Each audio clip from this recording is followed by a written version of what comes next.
Let me start this by telling you the last words said by the man at the topic of this very video. "It's kind of funny, dying," he said. "I think I know what it will be like. I'll be standing there, and all of a sudden, everything will be black. Then there will be a light again. There's gotta be a light again. There's gotta be." End quote. Those are the last words that Arthur Gooch ever said, before Oklahoma State executioner Richard Owens, who had never done a hanging in his life, walked over, pulled the lever, and Arthur slowly suffocated and strangled over the course of the next 15 minutes. Arthur's death was anything but sudden.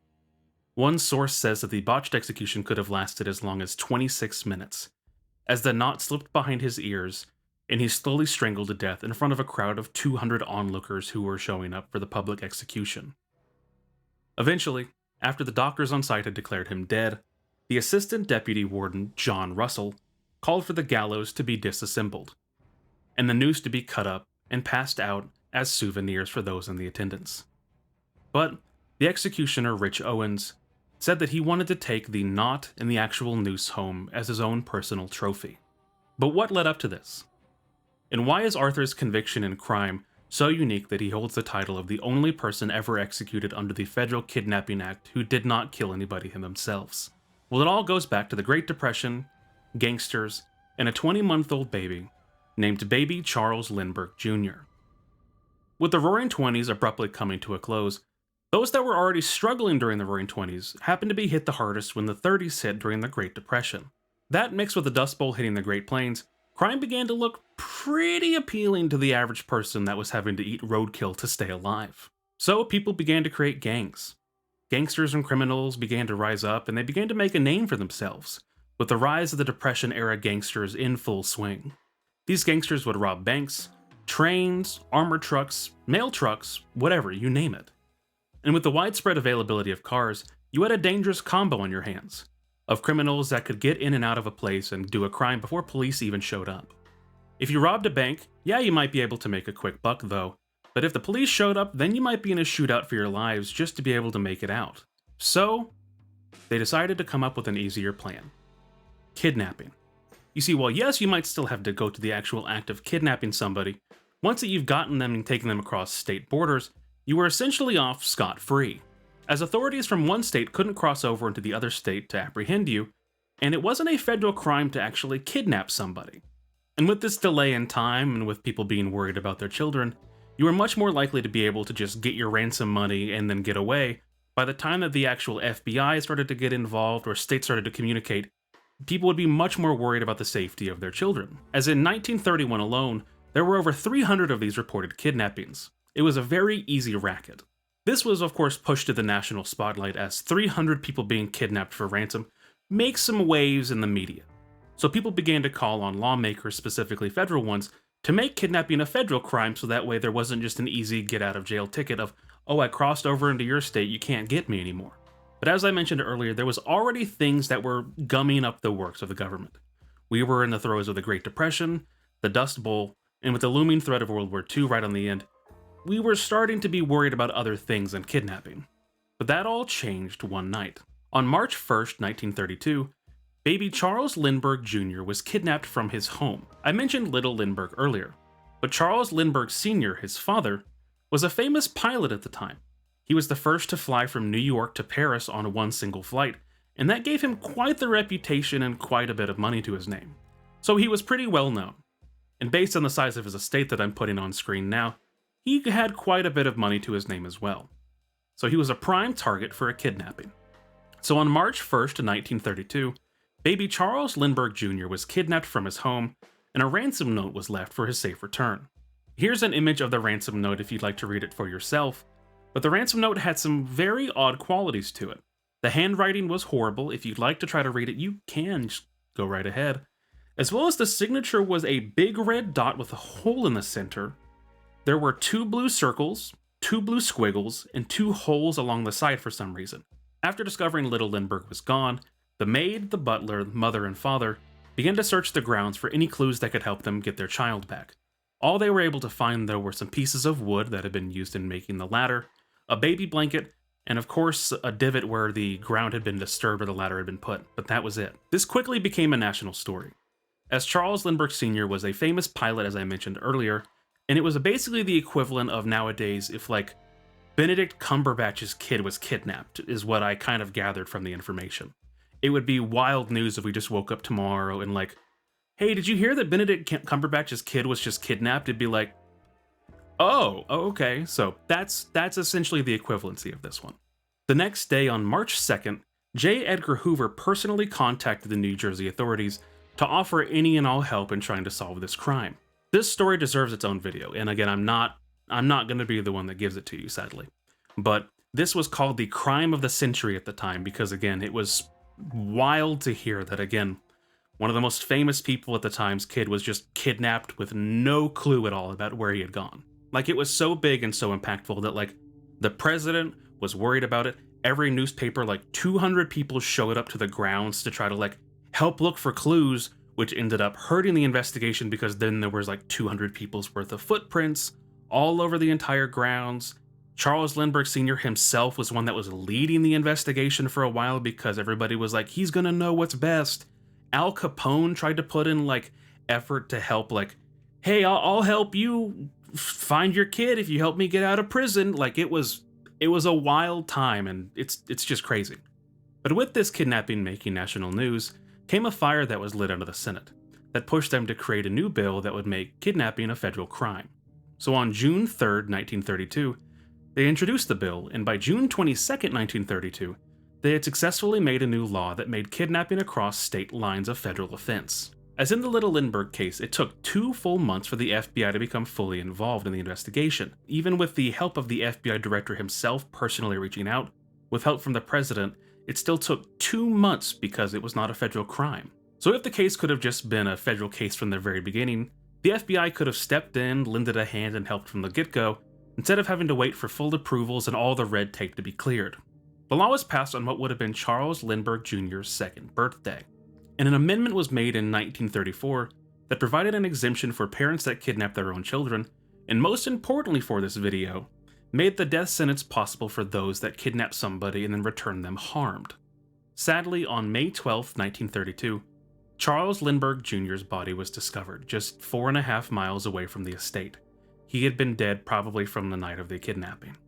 After a very long investigation, ransom attempt, gold note tracking, and more, a man named Bruno Richard Hauptmann was charged with the kidnapping and murder of Charles Lindbergh Jr., and after a lengthy trial, he was found guilty of first-degree murder, kidnapping and extortion, and executed on April 3rd, 1936. Now that you know the backstory, let me tell you about the man of the hour, Arthur Gooch, and how he went down in history as the only person to ever be executed under the Federal Kidnapping Act that didn't kill anybody, and one of the few times in history where somebody was executed for never actually committing murder or killing somebody at all.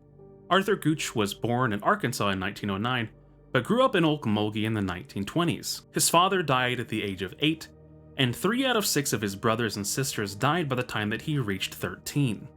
Arthur dropped out of school in 6th grade and had to get a job selling apples on the street to help support his mom. And when that wasn't enough, he ended up having to turn to a life of crime to steal to be able to feed his mom and himself. Eventually, Arthur got himself a more concrete job as a butcher at a grocery store, where he eventually met his wife, they settled down, had a kid, and immediately everything in his life went from bad to worse after that point. In 1930, within a month of his child being born, Arthur was arrested for forgery, and while the charges were dropped, he was fired and he became unhireable after that point, as you wouldn't want to have somebody known for being a forger working for you. So Arthur returned to a life of crime again to help support himself, his wife, and child.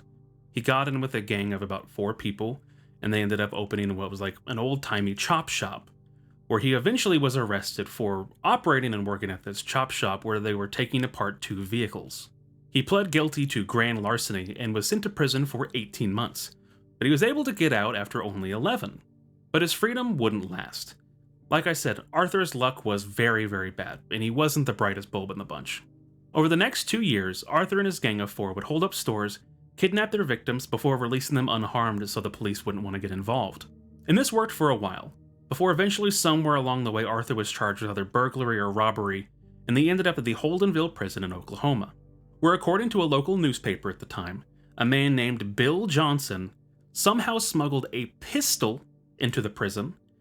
I don't know how you would smuggle an entire pistol, or why you wouldn't check somebody for a pistol, but he somehow got one in, and he basically did a jailbreak. He hit a jailer over the head with a lead pipe, held up other jailers with a pistol, and broke everybody out of the prison, including Arthur Gooch. They all went their separate ways, besides Arthur and a guy named Ambrose Nix. They stuck together. So Arthur and Ambrose make their way through a couple small towns in Oklahoma, running from place to place and not staying there for too long, before they end up stealing a car, taking it to Durant, Oklahoma, dropping their car off in Durant, Oklahoma, stealing another car, and then going down to Tyler, Texas with that car. And here is where all of the pieces begin to start to come together and go very, very poorly for Arthur.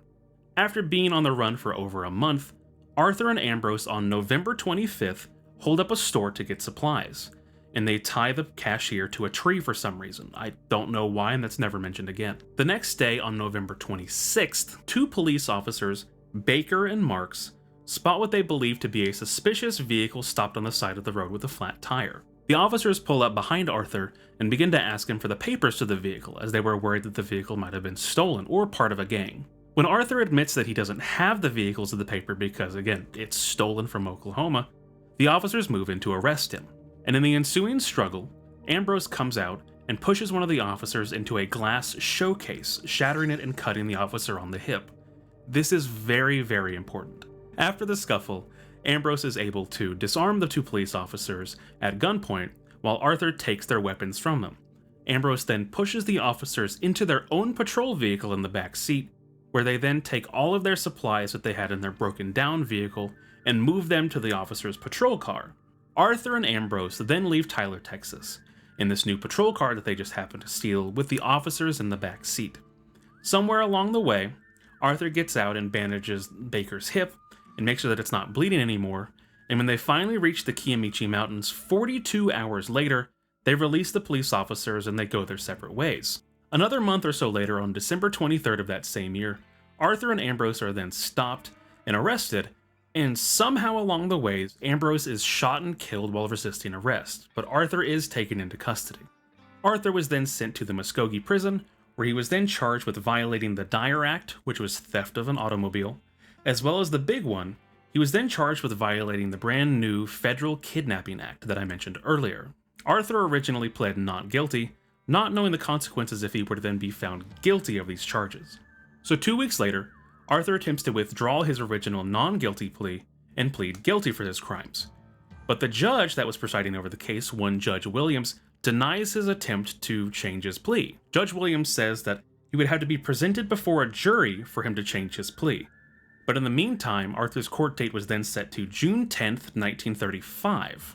So here's where all the pieces come together. Because again, November 26th, when Ambrose and Arthur kidnapped the two officers, they had inadvertently set in motion their own demise. They had, of course, kidnapped somebody, multiple people in this case, again, two officers. They had injured a hostage when Ambrose pushed him into the glass and then he was cut. And then they had moved the officers across state lines from Texas to Oklahoma before releasing them. With these three things, it had just enacted the harshest punishment possible for kidnapping, the death penalty. Even though Arthur wasn't the one to hurt Baker, that was Ambrose, if you remember, who pushed him into the glass and caused him to get cut, he was still suffering the consequences from that alone. And with that, the Oklahoma judge had the entire backing of the federal government to seek the death penalty in this case.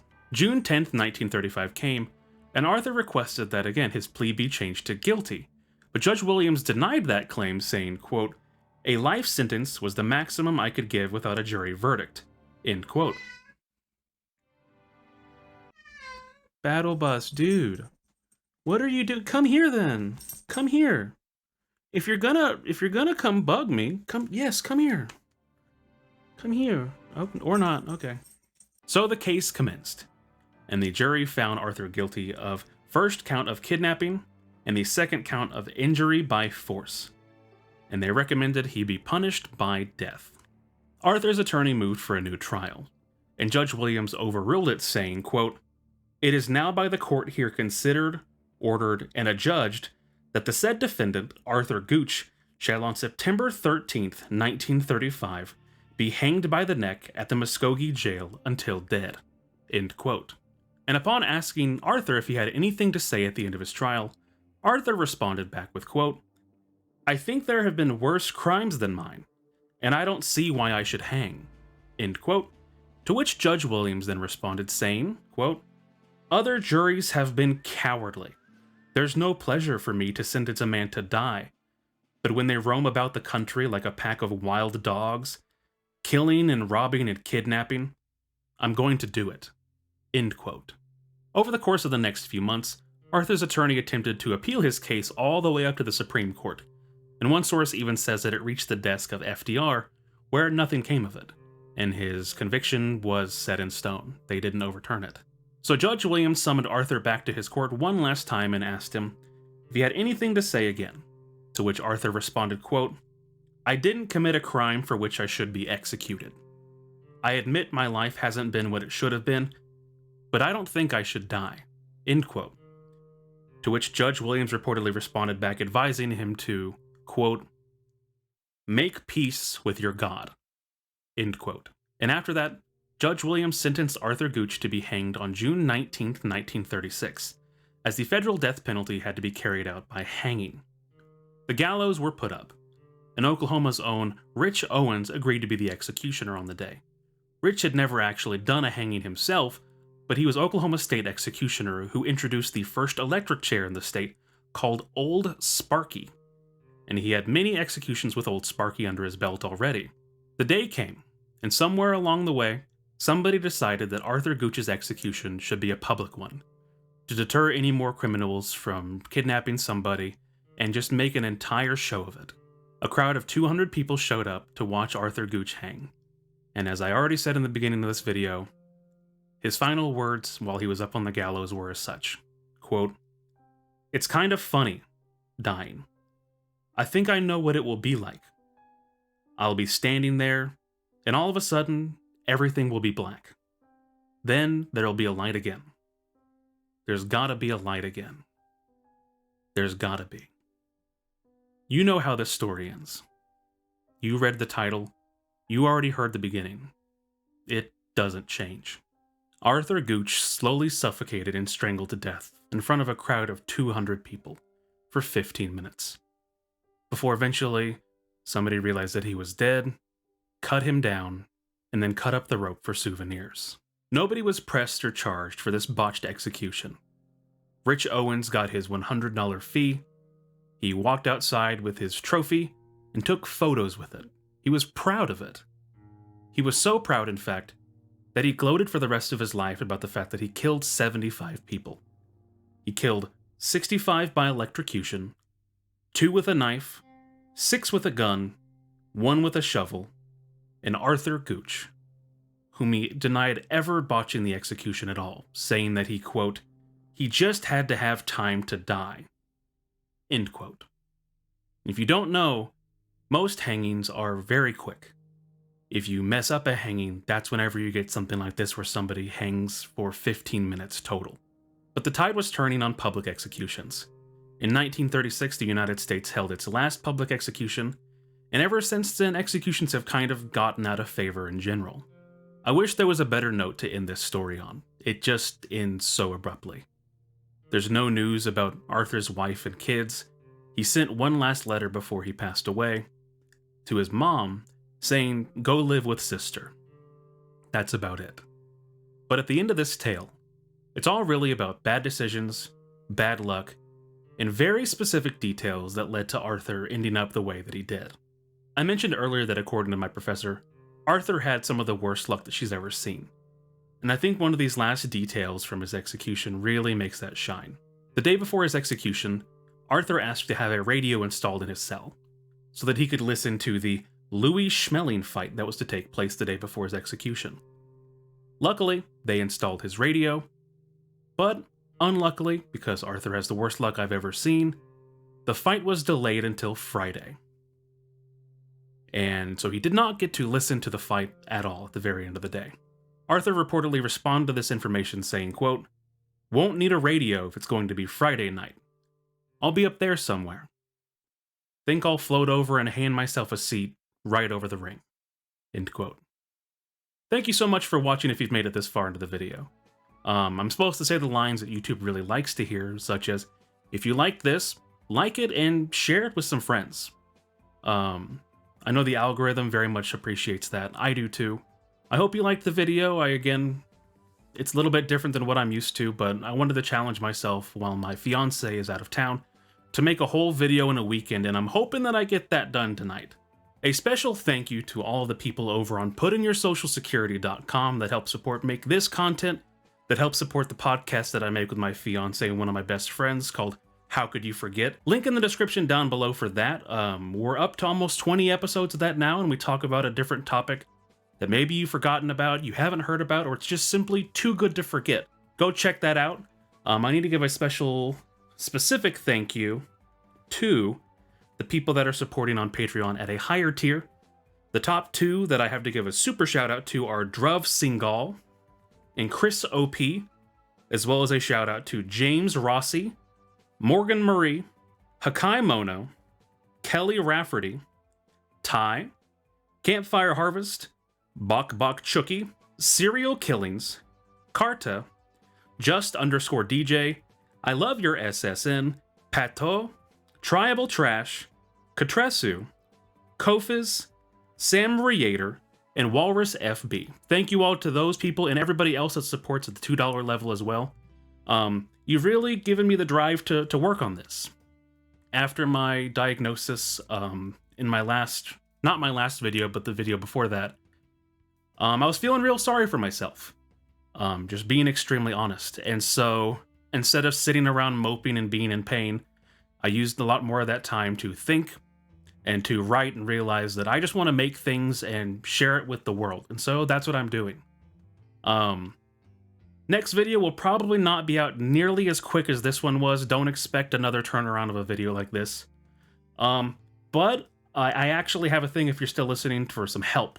If you know anything about true crime, please message me on Twitter, on Discord. I've been meaning to make a Discord. If you want something like that, please just let me know. The next video, I think I might have uncovered something about true crime that I really want to make a big video on, but I want to make sure I'm doing it the right way. And so if you know anything about true crime at all, specifically more behind the scenes, please hit me up. I'm on Twitter, I'm on Blue Sky, again, my Discord. Just leave comments and I'll get to you and you'll get to me, okay? Thank you for watching so much, and let's blow this popsicle stand. Good night.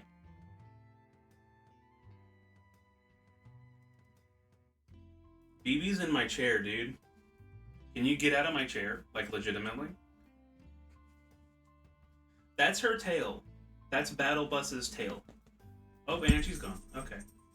As again, they have now done multiple things that are not just illegal, but in the eyes of the new Federal Kidnapping Act are extremely... Ow! That's my foot, Beanie. What are you doing? She just pounced at my foot. I'm not even moving my feet. She just pounced at my foot. BB, Battle Buzz. Oh, hello. Did I wake you up?